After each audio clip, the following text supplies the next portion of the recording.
He looks to throw, looking deep downfield. He's got a receiver open. It is complete. That is Stevens for a touchdown. The Bulldogs Radio Network proudly presents the Coach Gray Show on 102.7 FM, Kearney's hometown radio station. And now, here are the hosts of the show, Mike Davis, Jim Dickerson, and Coach Josh Gray.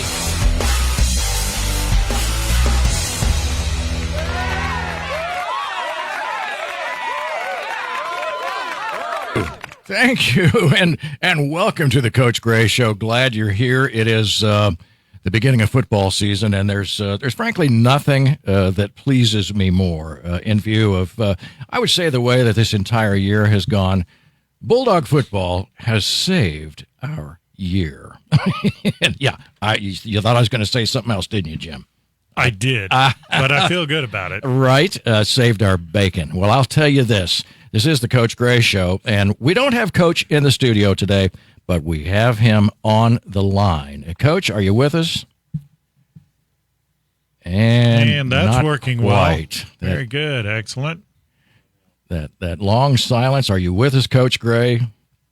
Sir, I'm here. There it is. Got a copy? Yep, we got a copy. Listen, Coach, thanks so much for being with us, and I know you are off campus for the moment. But it's good to have you on the line here. I'm going to get right into it here. Your Kearney Bulldogs, our Kearney Bulldogs, took a 27-21 victory over the Fort Osage Indians in overtime last Friday night at Bulldog Stadium. Let's talk about that a little bit. Yeah, it was obviously a great win for us. We came out and, it was definitely a thriller. Our kids stepped up and, couldn't be more proud of them and the efforts that they gave through the entire game. And then obviously in the overtime just kind of stepped it up to another level. And, I think throughout the game, as we watch the film and go back to that, a few little errors here and there, but, for the most part, we felt pretty dang good about how we played and how we were able to come out for that game one, for some of them first Friday night. And for, some of them that had been there before, but really came out and did a bang up job. Right. No doubt about it. Offensively, the Bulldogs had 327 yards total offense versus the Fort Osage total of 270. And the Bulldogs scored 21 points in the second half, but had a couple of scoring opportunities to get away from them in the first half. Now, when we look at those yards, and I know it's these stats count even less now that we've got another game tomorrow night, but if you pull away that long pass by Fenner, I believe it was. Is that right, Jim? Yeah, there was a 95-yard pass by Fenner, and that was that deep route that we knew that their coach wasn't going to let that one get by. And every time he knew that he could get that guy, Fenner had all kinds of speed. Might have been the fastest kid on the field Friday night, but. And all of that to say, give him credit. A hugely talented young man. We called his name a lot. In fact, I think he had several hundred. He was over 100 receiving yards. I know that. A good player. But all of that to say, the thing that was so remarkable, I think, and I mentioned to it off the air before we started, was that we looked at this team and it looked like they've played halfway through the season. I mean, I have never seen a opening night game played by high school kids that looked like they've played this offense their entire lives. I mean, they were crisp. In fact, the plays looked more complex. I mean, there was so much about it, Coach, that was just a thing to behold. I mean, even before you talk about the scoring, why does this team look so good so early? Well, that's a testament to their work. That's a testament to the kids. When we kind of like I alluded to before about them, during practices and workouts and things that we did, they're pretty dang resilient. And, that's that becomes obviously evident. It became on Friday night with the way they came out and performed. And, we've got on our team, our kids are pretty selfless. They understand what we're trying to do. They understand the process. Each kid, each kid does. And, I think that says a lot about our kids that we've got and them and their understanding of what it is we're trying to do. And, whatever we can do to get the Bulldogs the W, whatever that role is, we kind of fall into that piece of really being selfless. And I know that word sometimes doesn't get used enough, or sometimes it gets overused. In our case, with this football team, everybody is bought in. They understand where we're going. They understand who we are, and they want to do well, and do the best we can. And, I think, talking a little bit about, some of the scoring they had, a few of those were big plays that they had. We had they had a kickoff return. We had that big pass. I think those are some mistakes that are easily cleaned up, and those things happen. And unfortunately, in the secondary, you make something happens, and it gets magnified a little bit more than it does up front. So I think our team defensively played pretty dang well. Our special teams played pretty dang well. And offensively, we put some drives together, and there's obviously a couple times we didn't finish with points, and we gotta work on that. And I think we've kind of emphasized some of those points that you saw on Friday to make sure that we're taking care of business as we kind of go forward with that. Yeah, one of the things, and Mike brought it up, so that Fenner guy had 154 yards receiving, and did you know about him before the game started? Had you ever heard or knew what he was? Because I think he's a sophomore. Right, he's fast. No, he was on the. I think the story that we looked at that we got from the Examiner for said the people to watch, that he was one to watch that was coming back. So as a freshman, he was already excelling, and the guy, he's got a heck of a career ahead of him. Did you know about him, Coach, before we started up? before he showed up on Friday, we knew about him. Obviously, he is a very talented young man. Yeah, and, Lorenzo Fenner. Yeah. Yeah, he's obviously a very talented man. We got to see that up close, and when you're defending guys like that, obviously you're aware of those things, and and a credit to our kids and our players of other than that kind of one big bomb there, he got a little loose. We did a pretty dang good job. Of keeping him under control and keeping him in front of us and doing the things we needed to do. So yeah. Well, let me come back to the defense, because they did a terrific job of bottling up. I think they had like 6 running backs, if I'm not mistaken. In fact, 7 if you counted the running plays by the quarterback. But before we go to the defense, I want to finish. Let's finish the offense. Dawson Minert was 9 of 11 for 98 passing yards and 1 touchdown. And he also had 2 rushing touchdowns, 1 for the overtime victory. And Minert is our 102.7 FM Stables player of the game this week. Brian, do you have the there's no sound for that one, right? Well, that's not you're shaking his head. No. But there's his picture up on the screen. Do you want me to cheer and clap? Or bring some cowbell, which is pretty cool. There you go. There it is. There it is. I think there just needed to be some sound behind it. It was just such a disappointing 0 after I said he's a stud, though. No, this guy can play ball. And interesting to see, too, that Ian Acosta also played quarterback snaps, completing 5 of 12 for 45 yards. I want to talk about him a little bit later, but the thing that's most interesting to me, Coach, is this 2-headed monster that you have out there at quarterback was incredibly fun to watch. And what I learned was you have 2 very talented young men who can both play the position. And we saw some things out of Acosta. Like I say, we're going to talk about those more specifically that demonstrated his athletic ability. And it was just off the hook. Is this something you see going down the road, just kind of keeping both of them as an option, or where do we stand on that? Yeah, they're obviously both very talented young men at the quarterback position. And, I think when you've got athletes like that, you need to, it's important that you got your best 11 on the field. And at times that involves both of those guys on the field, and at times that doesn't. It just kind of depends on the situation and what we're looking at doing. And those 2 young men are very mature and understand obviously what it takes and what our goal is and the things that we're trying to do offensively. And they're both great leaders. and they lead by example, and they lead by, vocally as well. And, I think that's, definitely something that we definitely have to take advantage of. And, those two are pretty special young men, and definitely excited to have them on, obviously, out on the field together. And sometimes they are, and sometimes they aren't. And, it allows us some versatility in what we do.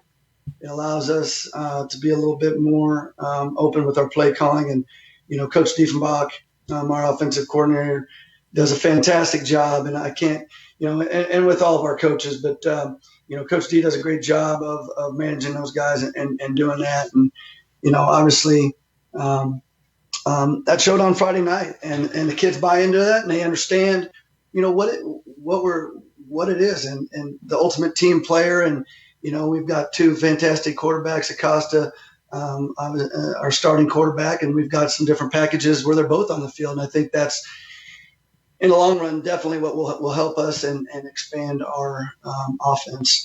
Well, I'll tell you, from an entertainment standpoint, and also from a standpoint of a fan and everything else, and catching people off guard, you did it. Because there were a couple of times where, we would call that Acosta was in motion, and it took us a second to process, because we were like, wait a minute, how can the quarterback be in motion? And, from where we sit, obviously, you move those guys around, and honestly, a 5 and a 9 looks very similar. And so it takes us about a half minute to figure it out. Then you add in the fact that we're a little older and slower, and, it takes us a while to process these things. But it was, the way you move things around, and I noticed you didn't talk much about it last week and give us a heads up on that. Don't think that went unnoticed. But, just from a fan standpoint, it was really fun to watch. And, I'm looking forward to seeing, what you've got in the bag for tomorrow, honestly. Well, let me tell you. Sorry, Coach. I was just going to tell you, I'm so excited about this offense, and I really wondered. I was probably the biggest Garrett Laughlin fan out there last year, and you see a guy like that go away, and you're going, now what are we going to do? Well, guess what? You did. You got running back Caden Borchert, and here's a guy that carried the ball 26 times for 142 yards the other night. And give credit to that amazing offensive line. I kid you not. Some of these kids were playing both ways. But let me just give those guys a shout-out. Kyle Midkiff at guard, and the other guard was Bergen Wenzel, and Lucas Starr at center. Those guys straight up the middle, unbelievable. Then your two tackles, we had Cade Dunlap and Colby Malika. And let me tell you, just when I saw, in fact, at the start of the second half, Borchert was just driving the ball through the center of this offensive line. And so hats off to those guys. And by the way, the defense and the offensive line, Fort Osage was no slouch. That's a good football team, and you guys were running the ball against them. Sorry, I didn't mean to interrupt you there. Go ahead, Coach. That was, your thoughts. I can't say enough. Obviously, our O-line has gelled really well, and we've got some different guys moving in and out. And I think the piece there is they all understand their part and where they need to be. And, whether that's on offense, defense, whatever that piece is, and they've really gelled. It's a pretty tight knit group.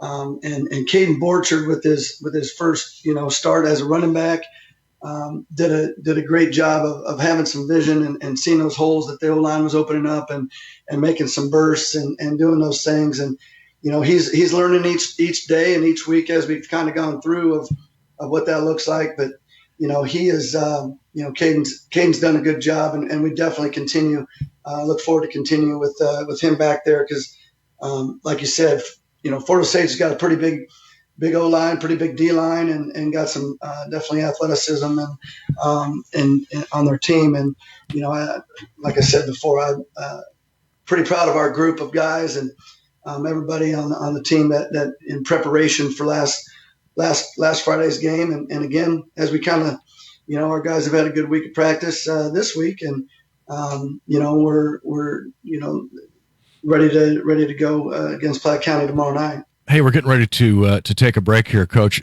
Just real quickly, I wanted to get your thoughts on Caden Borchard. I know you've been coaching the running backs this year, And are you seeing him as being right about where you expected him to be this year, or a little ahead, or where are you seeing him right now? I think for Caden, I think he's come a long way not only as a running back, but as an athlete as a whole, and he's really starting to grasp the concepts that we're teaching and what we're doing, and has just done a good job. I think we all knew it was there. We saw him. He played a little bit of running back last year, at least in our jamboree. You probably, if you think back all the way back to that, I remember, and did a nice job, and we knew that was there. And he understands that wherever he's needed on the field is where we got to have our guys. And I think Friday, as you watch the game, I guess not being a stat guy and not knowing stats of this, that, and the other. When we came back in the office after the game and the stats came out, and somebody said out in the other coach's office said that he had rushed for over 140 yards. It's like, dang. Yeah. All right. Right. Yeah, that's a pretty dang solid night for a running back. And you better believe for it. his first start against a defense like that. And, yep.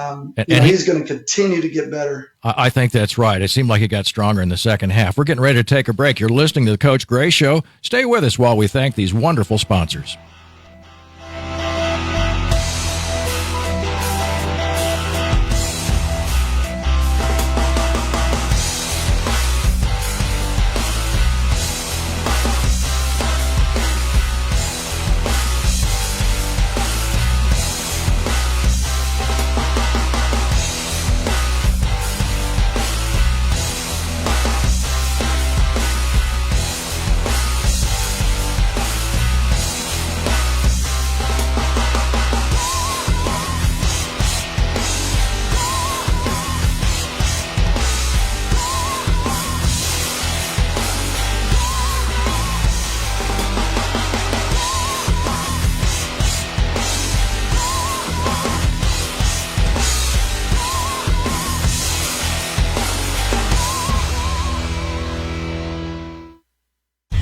Whether you're a large or small business, or just want internet at your home, Casey Coyote is here to help with all your internet needs. We pride ourselves on being a redundant, resilient, and reliable network to provide you with the best internet available. You can give Casey Coyote a call and talk to one of our local, friendly customer service representatives to see if you pre-qualify for our service at your home or business. Casey Coyote at 816-866-3038. Injuries can happen anywhere, playing sports or playing with your kids or grandkids. Hi, I'm Dr. Mark Strathman with the Kearney Family Chiropractic Center, and I've been practicing chiropractic health in Kearney for over 22 years. When you come to see me, I identify what's wrong and determine if I can help you. If I can, I create your personalized plan for relief. When you have pain, you can make an appointment by calling 816-628-6738. Kearney Family Chiropractic Center. Heal yourself. Legendary Lawn Care. That's right. Legendary is your one-stop lawn equipment center. They've got over 40 years of experience with technicians who service all makes and models of lawn equipment. 4853 Southeast Highway PP in Holt. 816-320-3878. And don't forget to look for the special coupon on 1027carneymo.com/coupons. Let the friendly and knowledgeable staff at Legendary Lawn Care find the right legendary service for your needs. Friday Night Sports. When athletes compete, they give it their all. At Liberty Hospital Sports Medicine, we're staying open Friday nights after the lights to treat the bumps and bruises that are part of the game. At Liberty Hospital Sports Medicine, we'll have physicians available to evaluate and treat right on the spot. So after the lights, remember Liberty Hospital Sports Medicine every Friday night from 9 to 11 p.m. Kearney Bulldog football is here, and you can listen to the game with live play-by-play action on the Bulldog Radio Network right here on 102.7 FM or our live stream at 1027carneymo.com. You can also find us by downloading the TuneIn or MyTuner radio apps on your phone and searching for KPGZ. The ball is loose. It's recovered by Kearney. Kearney with a 5. Touchdown. Touchdown, Kearney Bulldogs! The Bulldog Radio Network will broadcast the game live on Friday, September 4th, as the Bulldogs take on the Platte County Pirates. The 102.7 pregame show starts at 6:40 and the kickoff is at 7 o'clock. Laughlin finds an open seam, up the middle, 10, 5, touchdown! Touchdown, Garrett Laughlin on a 42-yard run. Kearney Bulldog Football 2020. Catch the fever.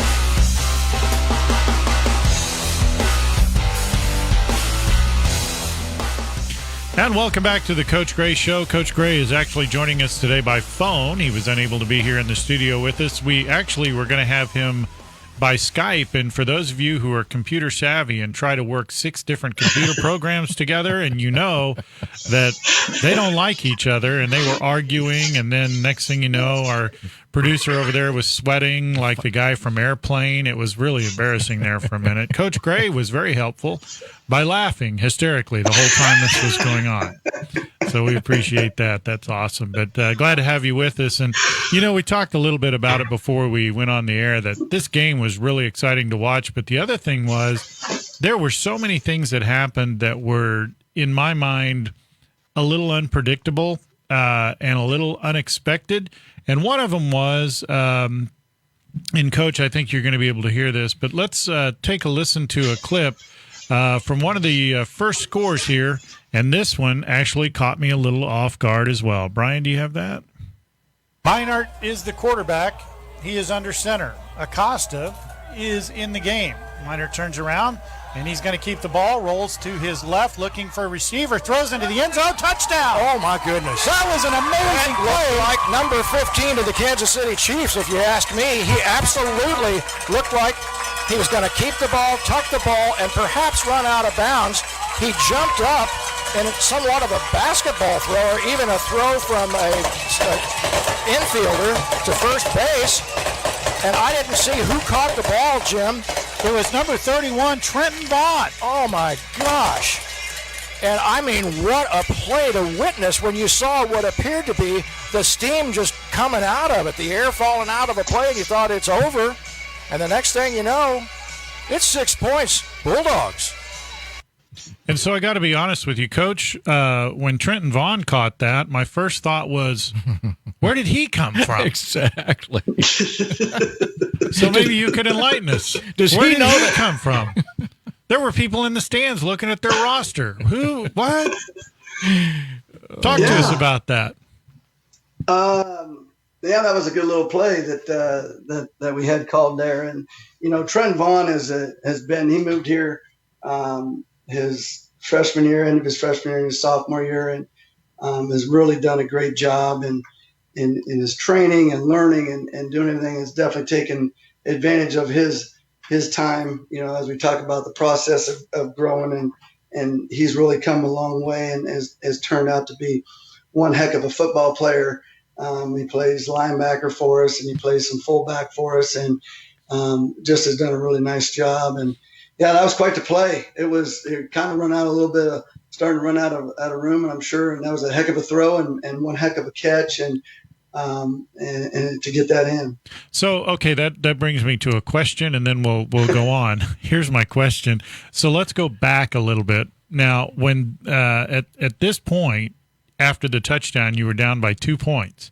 Now, the reason you were down by 2 points is because you had a failed extra point conversion attempt in the first quarter. I know where this is going. For those of you who heard the broadcast that night, or maybe the replay, I haven't seen that formation since 1937 when the Green Bay Packers tried it. What was that formation there? Do you know what I'm talking about? Yep, I got you.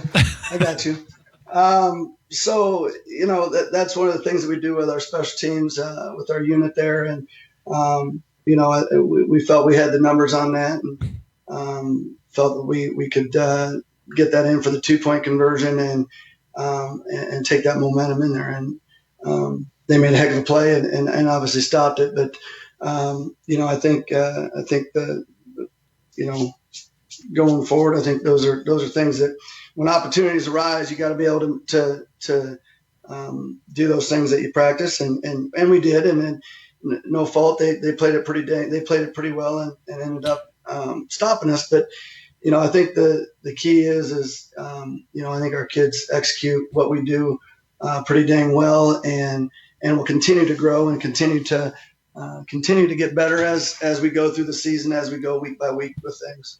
Well, the thing that was funny about it is, number one, I liked it because it was different, and I was like, oh, here we go. The weird thing was defensively, the Indians acted like they had seen it, like they knew it was coming. Like they had seen it on tape. I was really surprised. Well, I mean, truthfully, it is. It's nothing new. I know. We know that, but on the first play or the first extra point attempt of a game, and you see, it's an unusual place to see it, in my opinion, especially the first game of the year. Right. That half the team lines up on one side. Yeah, of the field, I was honestly shocked. That they reacted to it so well. I would expect guys to be running all over the place and probably call timeout and go, what's going on here? But I like the play call. And speaking of that, let's go to, so now you're down by 2 and you need a 2-point conversion. Let's listen to what happened. Now we'll see if they'll try. It looks like they're going to try for 2. They're down by 2, 14-12 with 11:52. Minert is still the quarterback. He turns around. He rolls to the right. He's looking for a receiver. Running out of room. He throws, and it is caught. It is caught in the end zone, and that extra point is good for 2 points, and that's going to bring us a tie ball game. Your Kearney Bulldogs have made up the difference, and it is tied with 11:52 left to go in the fourth quarter. So not only did I love the pass, the catch by I think it was Frakes who caught it. Yeah. That was a little sliding catch. That was outstanding. That was awesome. Right in the back of the end zone. Yeah. That was a clutch play, obviously. Man, it was again, Dawson delivering the mail there on that, and Carson making that great catch, and those two connecting. I mean, they're both, like I said before, Carson. We expect a lot out of Carson again this year, and he's obviously stepping up and being able to make those plays. And he's playing some defense, he's playing offense, and really has stepped up to the plate. And obviously that was a clutch catch and clutch play, and an important one. You want your playmakers to make the big plays when the time arises, and they definitely rose to the top. Yeah, and the thing that, and we talked a little bit about this before, that here's my question.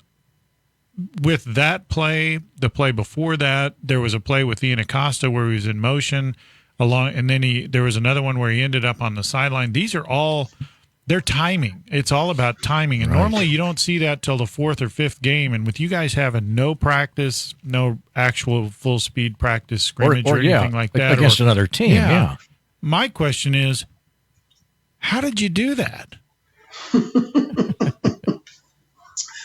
Well, that's practice. And again, I'm going to go back to the kids, and that's going to be a continued statement. Our kids are very coachable, and it's going to sound like a broken record, but it is what it is. I mean, our kids are coachable. They understand what we're doing. When we're at practice, we have a heightened sense of urgency and making sure that everything that we're doing, we are a game like rep everything that we do, so that when we get into the game, we've done that in practice, and we've done the things that we've needed to in preparation for that. The one play that you need to, whatever that looks like.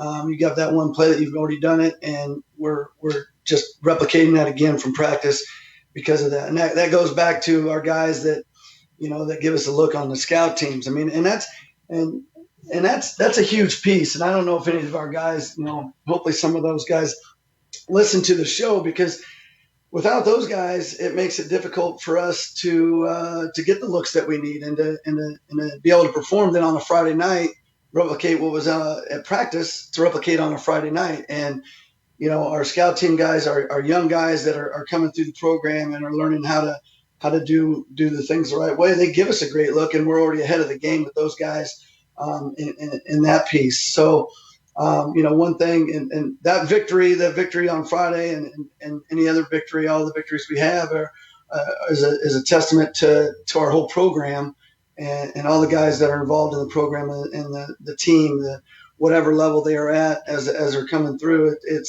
It's a team win. It's a team effort and a team celebration and team preparation. And so, that's a testament to our kids being able to step up and to execute what we practice at the speed we need. Yeah, no doubt about it. You mentioned that last year too, and I think a lot of those kids that were on that taxi squad, I think they're playing this year, so that's cool to see. Carson Frakes too was 6 catches for 69 yards and that sliding reception that we just heard for the 2-point conversion in the fourth quarter. And it reminded me, Coach, that last year he took over for the most part when Jacob Stevens was injured, and we saw so much from Carson Frakes. It's really neat to see him come back with the same kind of enthusiasm, and frankly, he looks a little faster, a little stronger, like you would expect, at the high school level. But I did want to get back to Ian Acosta, because I'm talking about the wide receiver, Ian Acosta, and 2 catches for 37 yards, one of which was our Kearney Chamber of Commerce play of the game. Let's have a listen, Brian. Carson Frakes splits out to the near side. Meinert still the quarterback. He is in the shotgun. Acosta once again in motion. Here's the snap. Meinert drops back to pass. He's looking to his left. He's got Acosta open. Oh, what a catch! Oh, my goodness! Diving catch, and it is complete. Acosta looks diving catch by Acosta. Oh, Jim, at the 22-yard line. He looks like a wide receiver. That was a completely extended, body extended, arms out catch. I mean, to tell you, what an athlete. A beautiful, beautiful, picturesque catch by the quarterback who lined That is up. a 27-yard pass play. Meinert to Acosta, and a diving catch as he was going out of bounds by Acosta. What a beautiful catch. This is a wrinkle that I like seeing. I mean, to tell you, Coach Gray, thanks for the entertainment value. Because that's exactly why you're down there, is to keep Jim and me entertained. Well, that's when Mike and I are up there screaming like 2 out of control people, we're a little amused by what's going on. And all professionalism goes out the window. We're stepping on each other and yelling into the mics and all the things. You're Mike's not behind me going, Jim. I'm like, I'm right here, dude. Did you see that? Did you see that? So terrific job by those guys at Acosta. It was just so much fun to watch him, really be able to stretch out a little bit and do some. We saw a lot of his speed on the outside. I mean, he's quite an edge player, no doubt about it. I mean, the guy, you put the ball in his hands, and I think I mentioned it during the game the other night too, that you do, as you said, you want to put the ball in the most talented people's hands. You got them all over the field. You got a bunch of athletes. He had, I don't know if I mentioned it, he had 25 rushing yards, and many of those came on those end around and sweep type plays and reverses. Talk about the speed of this young man. Yeah, Ian's a special athlete, and is obviously he's capable of a lot of things, and that's he's a heck of a quarterback. He's a weapon back there, and then obviously you put him in a running back, wide receiver, wherever at position, and he's able to be a threat there as well. And with Meinert coming in and those guys kind of splitting duties and kind of going through, and both offering up a lot of a variety of things they're each able to do, and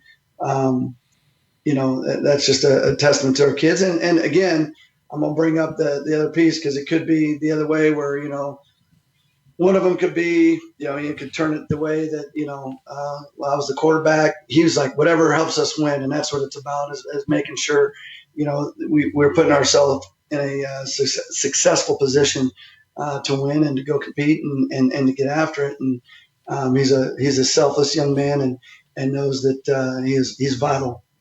I'll tell you, it was fun to watch, and the whole team just, man, they were all just, it was like they were gelling. It's just not something you normally see so early.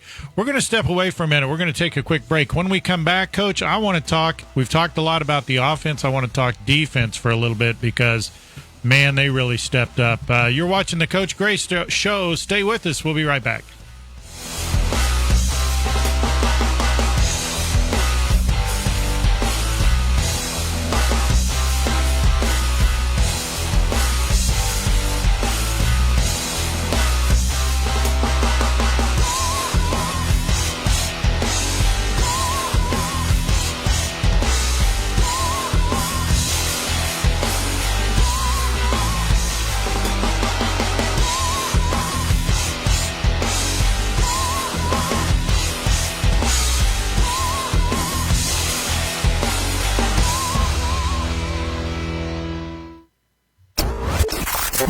Without the support of community underwriters, we wouldn't be here. So a huge thanks to these particular businesses for supporting KPGZ. Oak Point Assisted Living and Memory Care. What else would you expect? After all, you're home. When I looked into an assisted living facility, I was immediately attracted to Oak Point's amenities. I get 3 delicious meals daily in restaurant-style dining areas and a trained staff on site. To set up a tour or learn more information, please contact Tara at 816-628-0075 or visit the website at provisionliving.com. I'm Sean Barber, owner of Stables Local Kitchen and Patio in Kearney. Stables is a Kearney thing. We love to be the place where people get together. Stables features a full menu with a scratch kitchen, offering lunch and dinner options, as well as a weekend breakfast starting at 8 a.m. on Saturday and Sundays. Stables has been a proud member of the Kearney community for almost 20 years. You can check us out online at stables816.com, and Stables is part of the True 816 family. Eat, drink, local. Scott Accounting and Tax provides our clients with quality accounting, tax preparation, payroll, and business creation services. Small town friendliness, big town expertise. We make it our business to know your business inside and out. You can trust Scott Accounting and Tax to get your taxes done quickly, correctly, and on time. Appointments now accepted by calling 816-352-3320. That's Scott Accounting and Tax at 816-352-3320. More reliable power means more of what you love. You expect your lights and appliances to turn on at the flip of a switch, and so does Platte Clay Electric Cooperative. That's why Platte Clay is working hard to make power more reliable in the Northland. We exist for one purpose: to empower communities and energize life with safe and reliable energy. To learn more about their plan to reduce outages across the Northland, visit www.pcec.coop/reliability. Platte Clay Electric Cooperative.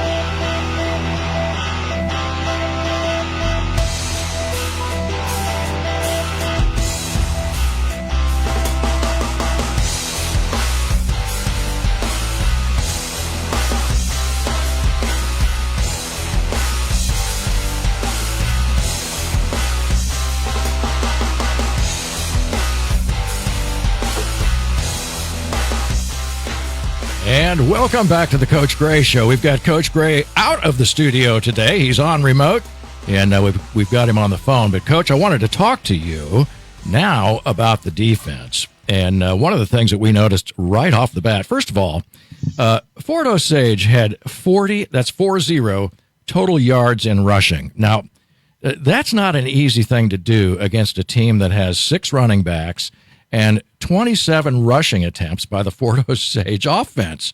Now, I saw 3 guys up front when the game first started. I mean, I'm talking about the first 2 plays from scrimmage, and you all started on defense.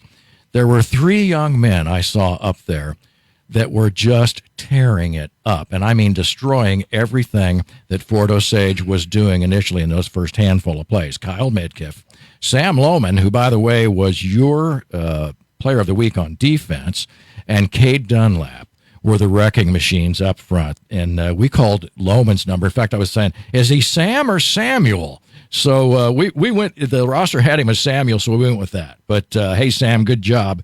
And we called him early and often. But those guys up front, that defense, wow, what a machine. Talk about them. Yeah, it's good when your defense comes out like that, comes out strong and plays with a passion like that. And that's, our kids, we try to keep things pretty simple and not have them do a lot of thinking, just a lot of doing. And they were able to get after it from the start pretty well. And I think that a testament to their the rushing yards that they had that Fort had last Friday. So, Sam and Kyle and Cade all did a great job, and we had a pretty steady rotation of guys working through there. But when it's all said and done, the defense had some great stands and made some pretty spectacular plays. Yeah, and you brought up a good quote that I think we'll probably use for the rest of our lives. A lot of thinking, not a lot of thinking, just a lot of doing. That's what we try to do with Mike. It keeps him focused. Well, there's one of those things I can do well, one not so well. But anyway, the funny thing is, one of the things that you talk about a lot is conditioning. And one of the things we noticed, so the temperature was like, 117 with 400% humidity that night. I mean, it was horrible. But your guys, I was amazed that they were staying.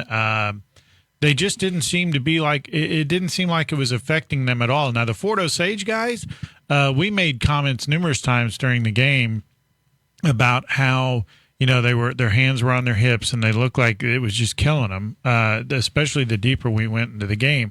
But where it really became critical was on that final play, that final offensive drive for Fort Osage, as we were coming to the end of the game. The score was tied, and defense, honestly, and Mike and I had talked about this, even though Fort Osage was moving, I just felt defensively like we were strong and we had something we could do. And then, although, granted, we got a little bit of help, the fact that they were ready, it paid off in the end, and here's what happened. And memory care, what else would you expect? After all, you're home. Well, the commercial. Here we go, boys. Here we go. 55 seconds left to go. Tie ball game. 1st and 10, the Fort Osage Indians. Fenner, as we've talked about before, responsible for 14 points on his own. He stands on the near side. Minnie is your quarterback for the Fort Osage Indians. He's in the shotgun. He takes a high snap. The ball is loose. It's a foot chase to get to it. The ball's on the ground. There's a fight for it. The Bulldogs have it. The Bulldogs have recovered the ball with 48 seconds to go on a high snap to Minnie. So that was crucial. And granted, it was a high snap, but your guys were ready for it.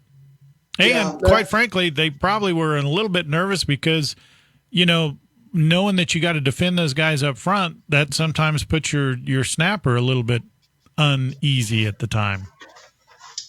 Yeah, we definitely think, I think you line up from those, any three that we put down on the field there at that time, your offensive line should be a little bit worried, I would think, the way they were getting after them. And, we had some good pressure up front, and, that gets into their mind, I would assume, a little bit for the opposing team.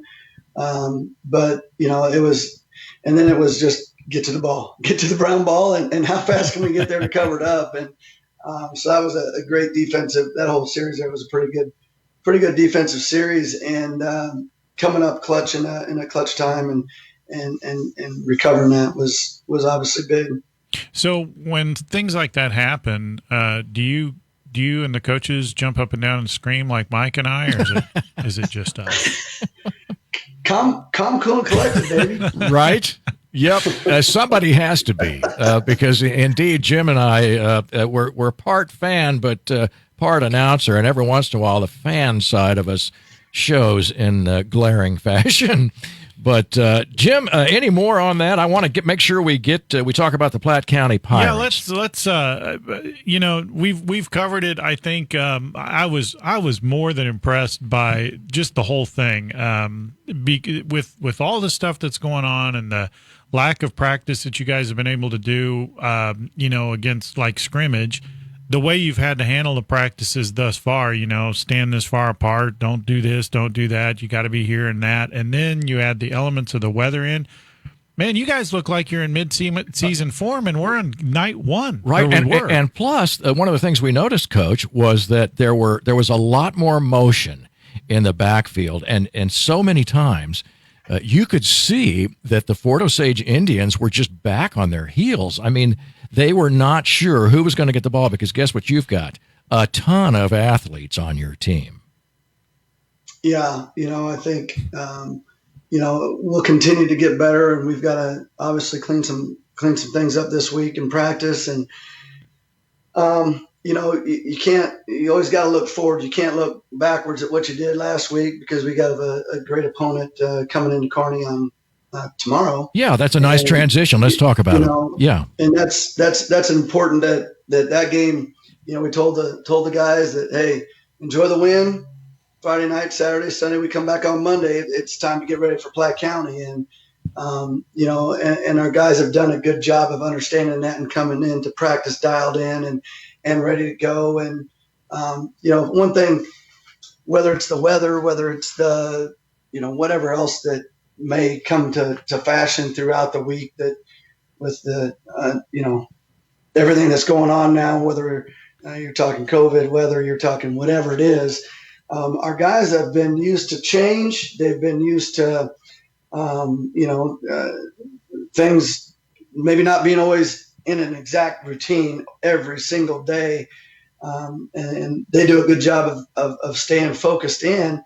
And that's all you can ask right now. And, you just hope that, as we continue to go through, I shouldn't say you hope. I mean, our guys have had a great week of practice. Our coaches have done a fantastic job of prepping them and doing the things that we need to do to get ready. And for Platte County coming in, and obviously it's a conference game. We got, rival game, whatever you want to call it. Right. But I think our kids are mentally ready, they're physically ready, and we're excited to play again on Friday. Yeah, they played the Platte County Pirates played the Park Hill South team last week. That I believe Park Hill South is aren't they a step up in district? Yeah, and as Fort Osage was for us, right? I mean, they're yes, sir. Yeah, a little larger team, which is good. I think getting an opportunity to start against a team from a little bit larger school, I think is a good setup for your season, and of course our guys look good. Platte County, and I realize it's different players as we come into a new season, but it just last year's game, the Bulldogs, for whatever unfortunate reason, just looked un-Bulldog-like when they played away at Platte County, and I know some of the kids played in that game. At the risk of asking a dumb question, does that factor into it at all for you guys? That hey, we want a little revenge. I wouldn't say it's revenge. I think, every week, no matter who we're playing, I think it's about that particular time. Last year was last year. Last week was last week. Right. And staying focused on the now, the today, whatever that is. And, tomorrow will be Platte County in the 2020 season. So, that might not be a flashy answer or a flashy it's the right statement. It's the right answer. Yeah. But it is what it is. I mean, you can't look backwards and think revenge because, or whatever you want to say on that. It's about the now, and it's a different team. They got new guys, we got different guys, and I think as you look at it that way, we always want to perform well on a Friday night, no matter when or who it is, and we're at home again, which is nice. To have the home crowd there with their cowbells and banging around and making noise and that atmosphere. And, I think that's kind of our focus is is the now and the team we're playing. Yeah, and I wanted to give a little shout out too for the fans that were there last weekend, and I'm sure they'll be there this weekend. And I don't know if because I'm not sure what the limit is, but I'm gonna say we probably hit it. They had as many people, but despite the allowances where we can't have as many fans in the stadium as usual, it was loud. Man, they were loud. Yeah. And there was a time when you guys had, or a couple of times when, especially on defense, where you had like a third or fourth down situation and you had to hold them. And we even made a comment. We were like, man, for a reduced capacity crowd, these fans are into it. And, man, they love their Bulldogs. Yeah. And there was cowbell. I don't know if you guys could hear it down on the field as much as we could, because I don't know how the sound travels down like that, but yeah, your Kearney faithful were there. Yeah, that was good to see, and that's always, regardless of what the capacity is, that's a loud. That's something that that your 12th man, I guess, that energy does turn over to the players, whether they think that or not. But when they get loud, that is a little bit of boost of. They got somebody that's got their back and making noise and cheering for them and doing what they need to do. And that's a big piece. Whether the fans realize that or not, it's especially playing at home, that's an important. Well, I asked you this last week. I'll ask you again. I'll ask it a different way because I'll try to trip you up. Because clearly, after what I saw Friday, you didn't come clean with me completely. Is there anything that might surprise us that we haven't seen before? Because I asked you that last week, and you were like, well, probably not. No. Mm-hmm. And then we got to the game, and I was like, wow, look at all this stuff. So what do we got to look forward to tomorrow there, Captain Surprise? Yeah.